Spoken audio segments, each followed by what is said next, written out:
A blonde lady stands in front of the guy, and he thinks to himself that from today, he has a fake girlfriend. The lady looks at him with clear disgust and says he looks ugly. The guy tries to stay calm, not wanting to show any anger or react to her insult. He silently wonders how his life reached this point.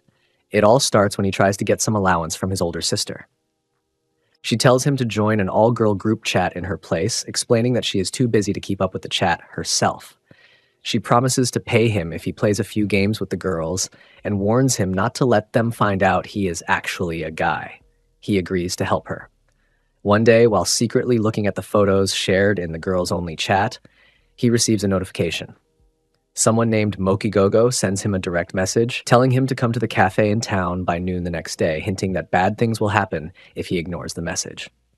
At the cafe, he discovers that Mochigogo is the blonde lady. She accuses him of being a creep for looking at her photos. He quickly apologizes, saying he has never seen anyone as pretty as her, hoping that complimenting her will calm the situation. Suddenly, she brings up the idea of him being her boyfriend, which shocks him. Seeing his reaction, she quickly explains that she wants him to be her fake boyfriend. She doesn't want her friends to look down on her for not having a boyfriend. When he asks what he's supposed to do, she tells him that he should already know what boyfriends normally do. Then she casually suggests that they can start by going somewhere together right away. Simon Choi sits in his room on a chair in front of his computer. He is a second-year college student currently taking a break from school. To him, playing games feels like giving people orders, not following them. He wonders why he should listen to others when he is already an adult. Since childhood, his older sister has always ordered him around. He has done chores and errands all his life, and that hasn't changed even after becoming a legal adult. One day, his sister asks him to play on her game account for her. Simon refuses at first, but she insists, saying she is too busy lately and her character is being neglected. He tells her it's not his problem until she shows him some cash and offers to pay him $300 each month. Annoyed but tempted, Simon agrees, thinking that the money is what matters. Later, as he checks the information about his sister's guild, called the Fivers, he learns that it's ranked in the top 5. He teases his sister about her handle, Proglamore, and says it must have been hard to join such a high-ranking guild. She admits it was difficult, but then mentions something important she forgot to tell him. The entire guild is made up of women, and no men are allowed. Hearing that, Simon spits out his drink in shock. He scolds her for not telling him sooner, asking what she expected him to do if the other members notice something strange. She tells him to keep it a secret so she won't get kicked out. Simon agrees, thinking that if things go wrong, he can simply disappear and avoid the problem. Back then, he thought it wouldn't be a big deal. Now, a month later, Simon sits at his desk looking drained and exhausted. He realizes things are much harder than he expected. The guild members are extreme MMO addicts, always suspicious and constantly planning offline meetups. He wonders what excuse he can use this time to avoid meeting them in person. Simon hears his phone buzz with a new message. He wonders why the guild is messaging him again, but when he reads the message, he smiles without thinking. Only later does he realize how strange it is to be the only man in a group chat full of women. He starts to wonder why the guild didn't want any male members in the first place. He also feels nervous, knowing that lately the guild members seem to be growing suspicious of him. He can't even come up with good excuses anymore. He imagines the worst-case scenario, being exposed as a fraud, ending up on the news, and becoming an outcast at college. He tells himself that cannot happen, but quitting is no longer an option. He needs the money from his sister, and he has grown attached to everyone in the guild. Then, another message arrives, this time from his sister. She tells him that she's quitting gaming for good because she needs to focus on job hunting. She tells him he can either sell or delete the account and that she will send him his final payment, so he doesn't need to play anymore. Simon feels relieved. His problem is finally solved. He writes a short goodbye message in the guild chat saying he's quitting those and logs out of the game, knowing there's no reason to stay if the payments are ending. Later, Simon lies on his bed feeling restless. Without the game, he's bored. He realizes that if he hadn't quit, he'd probably be chatting with the guild members right now about random, everyday things. He remembers how they insisted he attend the next meetup he skipped, but he brushes the thought aside, reminding himself that it doesn't matter anymore. After all, No men are allowed in the guild, and the fake relationship with them would have ended the moment they discovered his secret. Still, he feels curious. He wonders how they're all doing now. Since he never deleted his account or unfriended them, he decides to check for a moment, guessing there will be a lot of unread messages. He picks up his phone. Then a message appears from Mochigogo, the one person he didn't expect. He remembers she said nothing when he announced his departure. Now he reads her message, which says she knows he's a man. Stunned, Simon immediately drops his phone and buries himself under his blanket, thinking he's in serious trouble. He wonders why it had to be Mochigogo, the member who hates men more than anyone else. Another message from her follows. She tells him to meet her at the cafe in town by noon tomorrow. She adds that he knows what will happen if he doesn't show up. Simon sighs, accepting that he has no choice but to do what she says. The next day, Simon sits nervously in the cafe. He wonders what he should do. Maybe he should just get on his knees and beg for forgiveness. He even hopes that Mochigogo won't show up at all. But his hope fades when she arrives soon after, walking straight up to him and asking if he is Proglamor. He nods, realizing she looks just as pretty as he imagined. He had expected her to be a gloomy shut-in who lived online, but she looks like a normal person. This makes him wonder why someone like her swears so much. She sits down across from him and tells him bluntly that he looks like a loser. Hearing that, Simon feels sure that she really is Mochigogo. Her sharp words confirm it. Still, he tries to stay calm and focus on why he came. He bows slightly and apologizes, explaining that he didn't plan to trick them. He says the account belongs to his sister, who paid him to play in her place. Mochigogo replies that she knew all along, saying there's no way his sister Jane could have been such a bad gamer. She just found it strange that no one else figured it out. She then asks if he saw all the photos they shared in the chat. When he admits it, she accuses him of planning to run away after looking at their pictures. Simon tries to explain that he didn't mean to see them, and it's not like he asked for those photos to be sent. But she keeps pressing, saying that he must have kept his identity hidden because he wanted to keep spending time with her, knowing he couldn't tell her the truth because she hates men. She calls him a creep.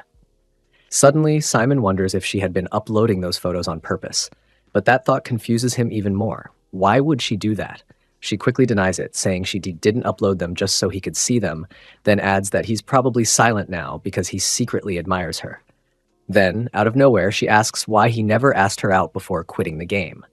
Simon is stunned by her question and can't respond. She continues, saying that not like she would have said yes, but maybe she would have thought about it if he had asked. In that moment, Simon realizes something surprising. She must think he stayed in the guild because of her. It's true that he talked to her the most, but in his mind, it was just as a normal guild member, nothing more. Most of the time, when Mochigogo posted her photos in the group chat, Simon was usually the only one who replied to her.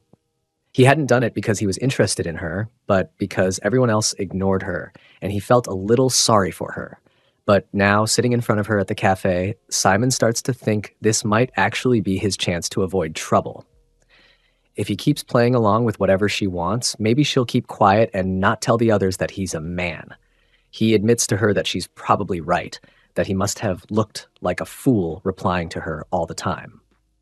He decides that his best option now is to keep complimenting her, just to smooth things over. Trying to look as serious as possible, he tells her that he was surprised to see she looks even prettier in real life than in the photos she posted.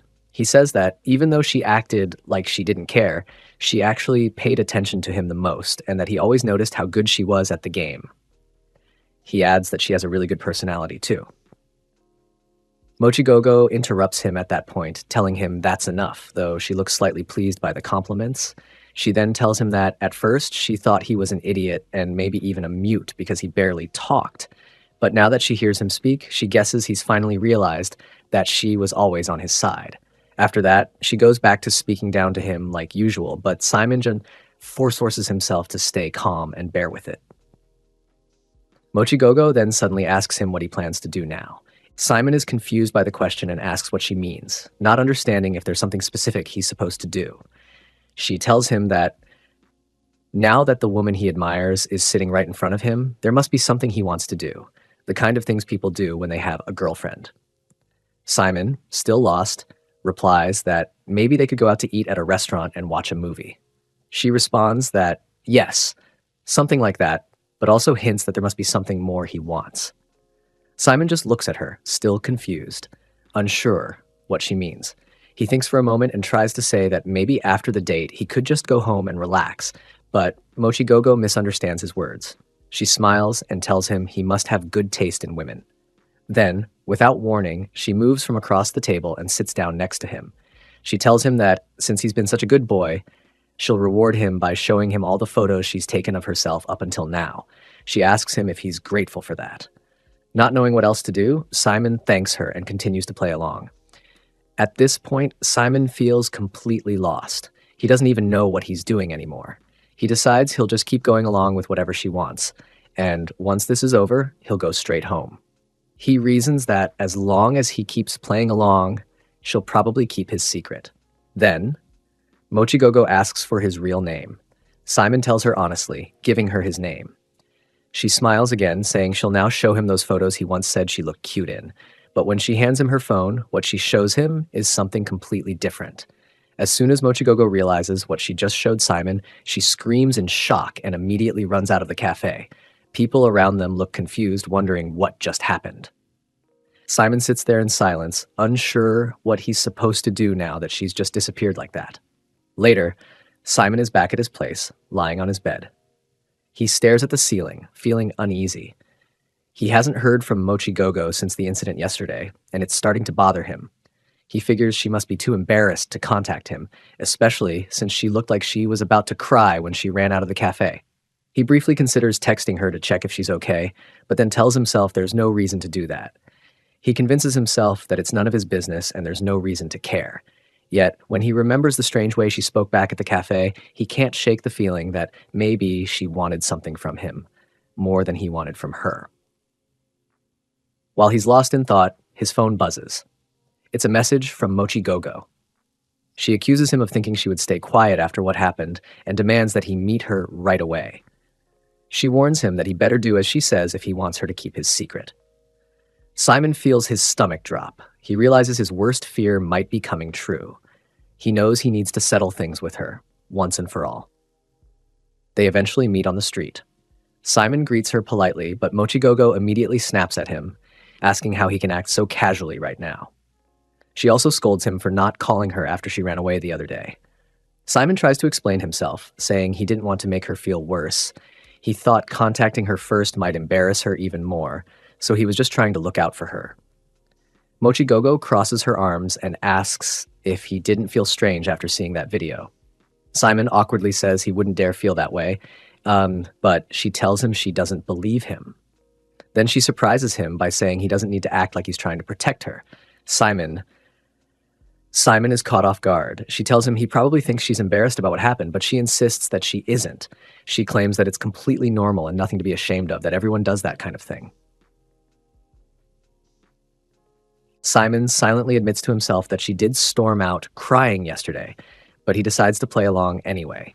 He agrees with her, saying she's right, and then adds that he was worried about her, but he's glad to see she's fine now. Then he asks if they're done talking, saying he wants to leave. But Mochigogo stops him. She tells him he can't leave yet because he needs to take responsibility for what happened. Simon is shocked. He thought the plan was simple. They'd keep each other's secrets and move on. But she explains that taking responsibility means he now has to go out with her. According to her, since he saw the video, he has to become her boyfriend. That's what he wanted after all, right? She tells him they'll go to restaurants, watch movies, and do all the things couples usually do. Simon feels completely frustrated. To him, Mochigogo is nothing but trouble. He realizes now that she actually wants them to go out together and, worse, that she probably believes he would be happy about it, since she thinks he likes her.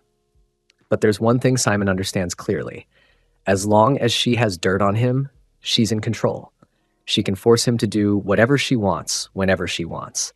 He tells himself that the only choice he has is to keep playing along and follow whatever she says. He thinks about suggesting that maybe they could go on a few casual dates first before becoming an official couple, but before he can even finish speaking, she cuts him off. She declares that they're already a couple from this moment and grabs his hand, pulling him along and saying they should go do what he's always wanted to do.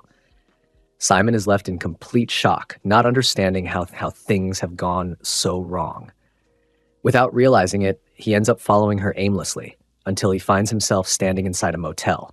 That's when the seriousness of the situation hits him. He stands frozen, realizing that she wasn't joking. She dragged him all the way here because she was serious about it. He panics, thinking that if anything happens now, there's no way to undo it.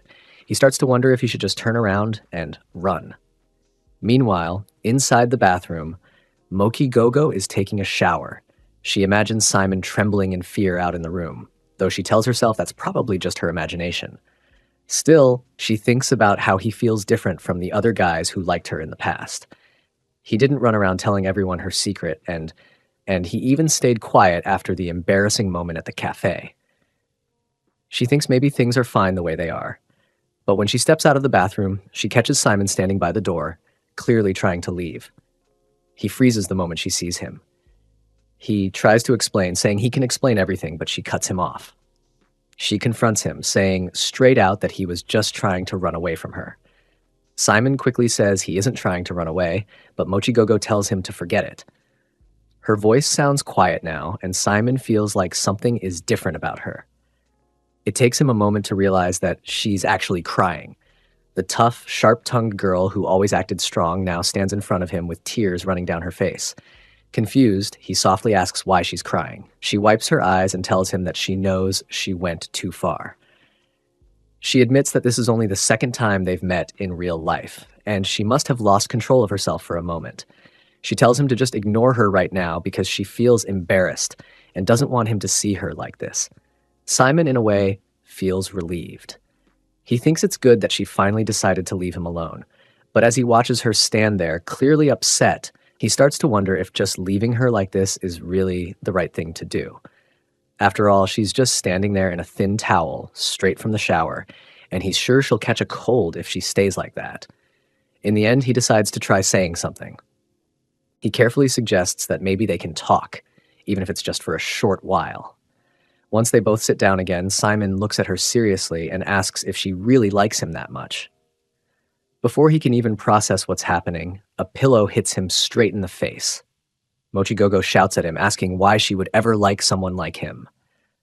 Simon, confused, asks her why she dragged him around all day and why she even brought him to the motel if she didn't like him. She retorts that she was only offering to be his girlfriend for one day, nothing more. That answer confuses him even more. He asks her why she would even do something like that. What's the point? What does she gain from pretending to be his girlfriend for a day? She answers bluntly. She says it's because he likes her. Simon sits there stunned. He can't believe she still thinks that he admires her.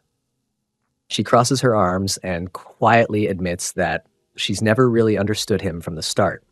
She remembers 4 months ago when he first messaged her in the guild's group chat asking for help. She thought it was strange at the time, a guild member suddenly acting completely different, like a stranger. That's when she guessed that Jane, the original account owner, must have given her account to someone else. To her, it was obvious that he wasn't a woman from the start. She says she even considered reporting him to the guild leader. After all, the guild leader had told everyone to report anything suspicious, especially if someone broke the guild's strict no men rule. But in the end, she didn't. She tells Simon that, honestly, she had to give him some points for bravery. She explains that when she posted a photo of herself in the group chat, Simon was the only one who actually said something nice about it. He complimented her picture when everyone else ignored it. She admits that she noticed he seemed to have good taste in fashion, and that's when she started paying attention to him more closely, trying to figure out who he really was. Back in the present, Simon processes everything she said. Then he calmly asks if she started taking interest in him simply because she realized he wasn't Jane. Mochigogo nods, saying that's right. She only started watching him as a fellow guild member after noticing something was wrong. But Simon doesn't believe her. He tells her straight that he can't accept that explanation. He says no one would go that far to protect someone's secret just out of curiosity. He points out that she chose to keep his identity hidden from all the other guild members, even when she had the perfect chance to expose him. He says there must have been some other reason. Hearing that, Mochigogo suddenly looks nervous. She avoids eye contact and snaps back at him, asking what other reason could there be. Simon pushes further. He accuses her of waiting for the chance to get dirt on him all this time. He says that's probably why she brought him here after what happened yesterday, because she knew about the video, and he pretended not to see it. He tells her that must have been her plan all along. But Mochigogo snaps at him angrily, saying that he's the one who followed her here. She didn't force him. He came on his own. Then her voice grows quieter. She tells him to just forget it. She says she's done talking because trying to explain anything to him feels like talking to a wall. She turns away, saying she's going to leave. Watching her, Simon thinks that maybe this should be the end of it. After all, they've only met twice in real life. Since he kept her secret, she should do the same for him, and that should be enough to settle everything between them. But deep down, he knows that if he lets himself get involved with her any further, things could easily spiral into something far worse than this. Mochigogo quietly says goodbye and starts walking away, fully expecting Simon to stop her. But when she glances back, she sees that he's just standing there, not moving, not saying a word. He really isn't going to stop her. That thought hits her harder than she expected. She wasn't actually planning to leave. She just wanted him to stop her. As she reaches the door, she tries to tell herself it's fine. She can easily find another guy who actually admires her, someone who would want to be with her without hesitation. After all, this is only the second time she and Simon have met face to face, so there's no reason for her to regret anything. But just as she's about to step out of the room, she pauses. Her mind drifts back to the time Simon had complimented her in the game, the time he said he was glad to be in the same guild as her. That memory stays with her, and she can't shake it off. It makes her feel something she can't quite explain. Her frustration builds up, and she turns around. She storms back toward him and tells him flatly that she changed her mind. She says it pisses her off that she was just going to leave like that, without saying what she really wanted to say. She tells Simon that if he wasn't interested, he should have at least told her so directly. Then, with frustration in her voice, she asks him why he even agreed to take responsibility for his actions in the first place if he didn't mean any of it. Looking at her, Simon worries she might attack him in anger. She looks upset enough to punch him. But to his surprise, instead of hitting him, she suddenly drops to her knees in front of him. Her whole body seems to lose strength as she sits there, crying. She blames him for everything, her voice breaking as she asks if all the things he said to her were lies. Every compliment, every kind word, every moment he acted like he cared. Seeing her cry like that, Simon realizes he can't ignore her anymore. He knows he has no choice now. Without thinking, he agrees to do whatever she wants. Right now, all he can do is give in. As Simon watches her crying, he thinks back on everything that's happened so far. He remembers how she always talked down to him, constantly acted like she was better than everyone else, and seemed to value herself way too highly. In just a few hours, he feels like he's figured out what kind of person she really is. A complete psycho and nothing but trouble. Still, it's not like he has no idea why she's acting this way. He suspects that she probably picked him because she was bored. To her, this might just be some twisted game. After all, she has something to hold over him now, and she can use it to drag him around however she wants. At least that's what he thought up until now. But seeing her crying like this, he suddenly feels differently. Without understanding why, he agrees to do what she wants. When she hears that, she asks him why he changed his mind so suddenly. Simon hesitates, but then tells her the truth. He admits that he knows it probably sounds strange, and it's not like he's suddenly attracted to her or anything, but at the very least, she's made him curious. He wants to know what kind of person she really is underneath all of this. He tells her honestly that even though she acts cold and rough, she doesn't seem like a bad person to him. Just like that, Mochigogo suddenly stops crying. It's as if she switches back to her usual self in an instant. With her usual smug smile, she says that Simon must really like her after all. Simon, seeing her acting all confident again after just sobbing moments ago, can't help but feel annoyed. It pisses him off a little, how quickly she can shift back to being so bossy. What surprises him more is how eager she suddenly is to have fun again. When he tries to tell her that maybe they should slow things down and take it bit by bit, she teases him. She calls him naive, even though he insists he isn't. He tries to explain that he just needs some time to get used to everything first, but she cuts him off. She says that he seems naive no matter what he says, and that she'll just have to lead him like she always did back when they played together online. But Simon watches her carefully and realizes something. She's actually nervous. Even though she's trying to act all high and mighty like usual, he can see through her now. She's not as fearless as she pretends to be. He reasons that it must have taken her a lot of courage to bring him here in the first place. Thinking that, Simon suddenly decides to take the lead himself. His bold move catches her completely off guard. She looks shocked for a moment, not knowing how to react. But as he tries to take charge, doing his best to look out for her, she suddenly bursts into laughter. His serious expression, while trying to be protective, seems to amuse her more than anything. Seeing her laughing like that annoys Simon even more. He feels like she's just playing with him again. Out of frustration, he decides to speed things up, surprising her with how serious he suddenly gets. This time, it's her turn to be stunned, not knowing how to respond. Meanwhile, Mochigogo starts to wonder if Simon is actually serious about having fun with her or if he's just pretending. Curious, she looks at him and tells him to prove it, to show her if he really wants to play. Wanting to avoid being seen as weak, Simon does exactly that, showing her that he's willing to go along with whatever she wants. His reaction surprises her more than she expected. After a short pause, she tries to regain control of the situation, claiming that she's going to give him a special treat. However, instead of pleasing him, she accidentally hurts him. Simon winces from the unexpected pain, realizing something important. She's just pretending to know what she's doing. In reality, she's probably as clueless as he is.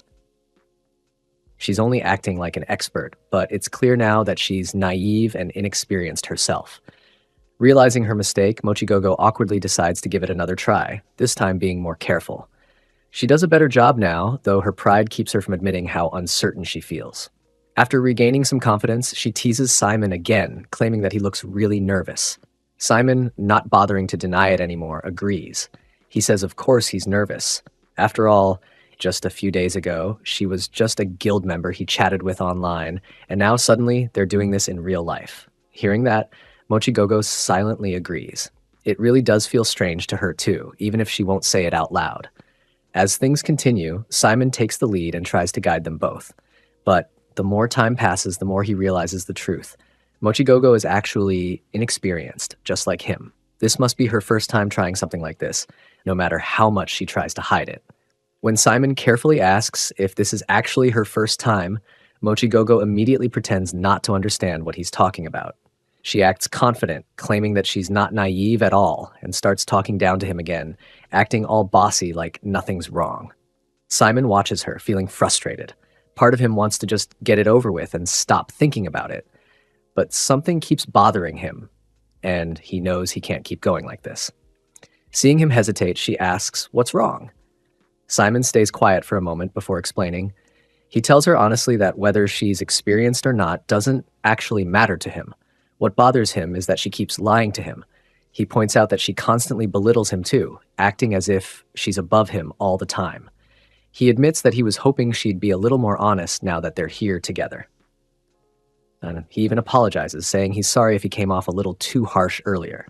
At first, Mochigogo looks annoyed. Then, clearly frustrated, she snaps at him. She asks why everyone makes such a big deal over whether she's naive or not. Finally, unable to hold it in anymore, she admits the truth. She angrily confesses that this is her first time with everything. She glares at him and asks if he's happy now that he knows her secret. But even after admitting the truth, she keeps acting like her usual self, claiming it can't be helped. After all, he admires her. Now that she's trying to take the lead again, Simon notices how clumsy she really is. When she fumbles once more, he can't help it anymore and bursts into laughter. He teases her, asking if that's seriously the best she can do after claiming she'd take the lead. He tells her straight that maybe she should just let him handle everything instead. Mochigogo, however, doesn't take the teasing lightly. She becomes furious and stubbornly pushes ahead. Her sudden boldness surprises Simon. He didn't expect her to be so decisive after being called out. Concerned, he tells her she doesn't need to force herself just to prove something. But she snaps back at him, saying that she's not forcing herself at all. She insists that she's doing this because she wants to, because she likes it. Seeing how different Haley is acting now, Simon starts to wonder if she's finally being more honest with him. She isn't putting up her usual walls, and she isn't acting all high and mighty anymore. For the first time, she seems more genuine. Thinking that, Simon decides to take the lead for real this time. Even as he leads, Simon can't help but feel a little shocked at what's happening. Just days ago, she used to look down on him in the guild's group chat, always acting like he was beneath her. But now, here she is, acting all quiet and meek, following his lead without any of her usual sharp remarks. It feels strange, almost surreal to him. While they're spending time together, Haley suddenly breaks the silence. She looks at him seriously and asks if there's anything else he wants to know about her. Simon blinks, not understanding what she means at first. She then reminds him that earlier, he said he wanted to get to know her better. She smirks slightly, saying he should feel honored because she's now willing to answer any questions he might have about her. Simon, realizing she's being serious, decides to tease her a little, making a playful comment. But Haley quickly fires back with her usual sharpness, taunting him right back. After a moment, Haley falls quiet and seems to think about something. Then, with a small sigh, she says she's been thinking it over and points out something Simon missed. She says he still hasn't asked her the most important question. Simon is confused until she tells him flatly that he's going to keep calling her Mochi Go-Go forever, isn't he? She adds that it's a little sad, considering he doesn't even know her real name. Hearing that, Simon freezes for a second. It hits him. He really doesn't know her name yet. She's right. He feels a bit embarrassed and admits that it's not fair. He tells her that she knows his real name, but he doesn't know hers. He also says that it would feel better if they started using their real names now, instead of just their online handles. Haley looks at him for a moment before finally telling him her name. Haley O, she says clearly. She adds that she won't forgive him if he forgets it, so he better remember it properly. Then, softening a little, she says it's nice to meet him, this time for real. Later, Simon sits alone at his place when his phone buzzes. It's a message from Haley. She's asking him if he's thought about what she suggested at the motel the day before. He stares at the message for a while, thinking carefully. Then, after a few moments of hesitation, he sends a reply. Starting today, he will pretend to be her boyfriend. As he sets down his phone, Simon finds himself lost in thought. Since he was young, Simon always understood that life isn't fair. He remembers a memory from when he was a kid. After losing a game at the arcade, his sister Jane told him they had to leave before their parents found out where they were. But what stayed with him more than her words was the simple fact that no matter how many times he played that game, he always lost. He had played more than Jane, but she won easily. That's when he learned something hard to accept. Some people are simply more gifted than others, and no matter how hard he tried, that invisible wall, the one separating ordinary people from the talented, always blocked his path whenever it mattered most. It wasn't just games. In school, during exams, no matter how hard he studied, there was always someone better than him. He thought it might change in college, but it didn't. Even when it came to relationships, the pattern stayed the same. He remembers how his first girlfriend broke up with him and soon after started dating the student representative, someone who always seemed ahead of him in everything. Over time, Simon's attitude toward life shifted. His friends tried to set him up on blind dates, but he refused every time. He convinced himself there was no point. His thinking became simple. There are always people better than him, so why bother trying? He believed no girl would ever want to be paired with someone like him anyway. Better to avoid putting himself in situations where he might get hurt again. He glances outside at the cherry blossom tree. The petals float gently in the breeze. He watches quietly, thinking to himself that the cherry blossoms look beautiful today. As he watches them dance through the air, he reflects on his life. He was certain that nothing special would ever happen to him. He believed he would probably keep living the same quiet, lonely life forever, unless something extraordinary came along to change it. And at that moment, he still believed that. Back at the motel the previous day, Simon feels shocked when Haley suddenly says she wants him to be her boyfriend. He thinks about how strange this situation is and realizes that none of this would be happening if he had never joined that women-only guild. He tries to explain to Haley that things are moving too fast for him. But Haley quickly makes it clear that she doesn't mean she wants to actually date him for real. She just wants him to pretend to be her boyfriend. Her reason is simple. If he plays the role, it will help cover up the fact that he had been secretly using his sister's account to sneak into the guild. Simon feels confused. He tells her that he has already quit the guild, so he doesn't understand why she's worried about it. He thanks her for trying to help him, but he thinks it's unnecessary now. In his mind, the problem is already over. However, Haley doesn't let it go. She tells him that he is being naive. She points out that he just disappeared from the guild without any explanation, and that alone might make people suspicious. She reminds him how close everyone in the guild is. They share everything in their group chat, even personal details. She explains that all of them know Jane has a younger brother who likes video games. After Jane handed her account over to him, he was terrible at pretending to be her. He kept acting strangely and awkwardly, and then out of nowhere, he quit the guild without a reason. Haley tells Simon that if anyone in the guild starts thinking about why Jane's account suddenly disappeared, they're going to figure it out. If they start connecting the pieces, it won't take long before they suspect the truth, that Jane's younger brother had been using her account and pretending to be her all along. Everyone knows he's bad at games, so it won't be hard for them to guess who had been behind the account the entire time. With that in mind, Haley offers Simon a simple solution. She explains that the guild leader recently sent out a message about a guild meetup scheduled for the 20th.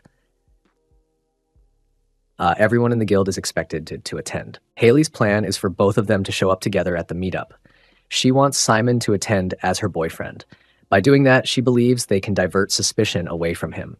If everyone sees him there with her, they won't think twice about Jane's account or who had been using it. Haley believes this is the only way to protect him from being exposed. Simon agrees to Haley's plan, but deep down, he feels uneasy. He wonders if pretending to be her boyfriend will only make things worse. It's already exhausting that Haley believes he admires her. Now he has to pretend to be her boyfriend in front of everyone, even though they're not actually dating. He feels trapped, but he doesn't see any other way out. A few days later, Simon receives a sudden call from Haley. The moment he picks up, she starts shouting at him. She's upset that he hasn't been checking her messages and complains that she's been waiting all day for his reply. She then asks if he's ever met any of the guild members in person other than her. Simon answers honestly that he hasn't. He tells her he's only seen their faces through the photos they uploaded to the group chat, and since he quit, he hasn't contacted any of them. Hearing this, Haley sounds relieved. She explains that it's important none of the guild members suspect anything. Then, without giving him a chance to argue, she tells him to meet her at a place called Bar L exactly 1 week from now. She instructs him to arrive by 7:30, which means he should come 30 minutes earlier than the meetup time, just to be safe. Haley tells him that she'll introduce him as her boyfriend, so he needs to be prepared and act naturally without being nervous. Before Simon can respond, she ends the call. After hanging up, Simon thinks about what's coming. He realizes that the day he's been dreading is finally approaching. Soon, he'll meet the guild members he's only ever chatted with online. The thought makes him nervous. Meanwhile, after ending the call, Haley smiles to herself. She's clearly excited. She thinks happily that she finally has a boyfriend, even if it's just pretend. She imagines that maybe this is how relationships start for everyone. She seems overly thrilled by the idea and glances at her calendar, hoping that next week arrives quickly. Finally, the day of the meetup arrives. Haley reaches Bar L and looks around. She wonders if she arrived too early since no one else seems to be there yet. She mutters to herself, worrying that Simon might think she came early because she was too excited. As she keeps mumbling under her breath, she suddenly notices something odd. The door to the bar is open, and the lights are on. Curious, she wonders if Simon arrived earlier than her because he was nervous too. She approaches the door carefully, but just as she opens it and steps inside, she freezes in shock. Right there inside the bar, she sees Simon talking to one of the guild members. The guild member, whose online handle is Watermelon, introduces herself as Chelsea Yun. Chelsea is smiling as she tells Simon that Haley has no idea how surprised she is right now. She says she never would have imagined that the boyfriend Haley was going to introduce would turn out to be Simon. Standing at the entrance, Haley stares silently, her mind racing. She can't help but wonder in confusion, how do Chelsea and Simon already know each other? A week earlier, on the day Simon agrees to Haley's proposal, he lies on his bed and stares at his phone. He checks his bank account and sees that his balance is only $450. He feels frustrated and confused, wondering how all the money he made from his part-time jobs disappeared so quickly. Before, he used to tutor students or take part-time shifts to cover his living expenses, but after he started receiving easy money from his sister for playing her game account, he got lazy. Now that money flow has stopped and reality is hitting him hard. Simon looks through his closet, searching for something decent to wear to the upcoming guild meetup. As he flips through his clothes, he realizes just how badly he's been ignoring his situation. The problem becomes clear. He needs to look presentable for the meetup, but without money, there's not much he can do. Adding to his frustration, the only job he applied for recently is one that receives a flood of applications because of its good pay and working conditions. He thinks the chances of getting that job are slim, but just as he's feeling hopeless, his phone rings. It's a call from a place called Juice Hub. To his surprise, they want him to come in for an interview. Hearing this, Simon feels like maybe luck isn't completely against him after all. He feels relieved and quickly prepares to leave. The place is close to where he lives, the pay is excellent, and the person on the phone sounded kind and friendly. However, something nags at him. The voice on the phone felt oddly familiar, though he tries to brush it off as his imagination. Simon arrives at Juice Hub and steps inside. A woman greets him warmly, saying he arrived earlier than she expected. She introduces herself as the owner of the cafe, Chelsea Yun. Hearing her name and seeing her face, Simon freezes. It hits him instantly. Chelsea is one of the guild members. Her online handle is Watermelon. Shocked, Simon panics and turns around, running out of the cafe without saying a word. Later, Simon is back at Juice Hub, sitting awkwardly across from Chelsea. She looks at him curiously and asks why he ran away earlier. Simon, trying to act casual, nervously replies that he doesn't know why he did that. He forces himself to stay calm. In his mind, he reassures himself Chelsea doesn't know that he is Proglamer. She's never seen his face or heard his voice in the game. There's no reason for her to recognize him as the person who had been pretending to be his sister online. For now, Simon tells himself that everything should be fine, at least if he plays it cool. Suddenly, Chelsea mentions that when she checked Simon's application, his family register showed he has a sister named Jane Choi. She says it caught her attention because she has a friend with a similar name. Hearing this, Simon is shocked. He accidentally spits out his drink and starts coughing, completely caught off guard. Chelsea looks genuinely concerned and asks if he's all right. Simon, however, is panicking inside. He thinks to himself that there's no way he can work here now. Knowing that Chelsea is connected to his sister in some way and is also a guild member, he feels certain that sooner or later, she might figure out that he's the one who's been posing as Jane online.